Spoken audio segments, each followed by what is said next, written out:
Hello students, welcome to physics for all exams channel.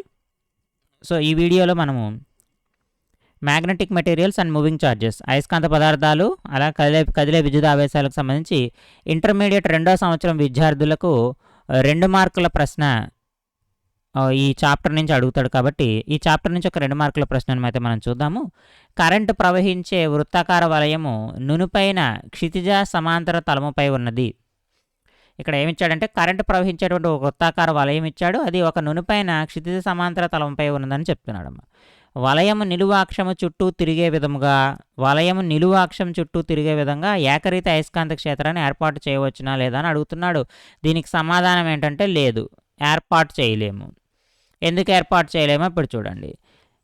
వలయము దాని నిలువాక్షము చుట్టూ తిరిగే విధంగా ఏకరీతి అయస్కాంత క్షేత్రాన్ని ఏర్పాటు చేయలేము.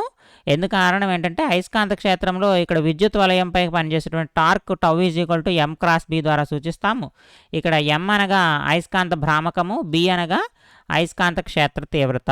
So tau = M x B అయినప్పుడు ఇది సదిశా లబ్ధము. కాబట్టి సదిశా లబ్ధం ఎప్పుడైతే టార్క్ యొక్క దిశ ఎల్లప్పుడూ ఎట్లా ఉంటుందంటే M మరియు Bకి రెండింటికి లంబంగా ఉంటూ క్షితిజ సమాంతర తలం ఏదైతే ఉందో ఆ తలంలో ఉంటుంది. కాబట్టి ఇది నిలువు అక్షం చుట్టూ భ్రమణాన్ని ఉత్పత్తి చేయలేదు. ఎందుకంటే టార్క్ అనేది హారిజంటల్ ప్లేన్ క్షితిజ సమాంతర తలంలో ఉంటుంది. కాబట్టి నిలువు అక్షం చుట్టూ వెర్టికల్ యాక్సిస్ చుట్టూ రొటేషన్ని చేయలేదు. కాబట్టి ఈ విధంగా అడిగిన ఏకరీతి అయస్కాంత క్షేత్రాన్ని అయితే ఏర్పాటు చేయలేదు. కాబట్టి దీనికి సమాధానము లేదు అని రాయాలి. లేదు అని రాసినందుకు 1 మార్కు, ఈ టార్క్ ద్వారా ఎక్స్ప్లెయిన్ చేసినందుకు 1 మార్కు మనకి ఇస్తాడు.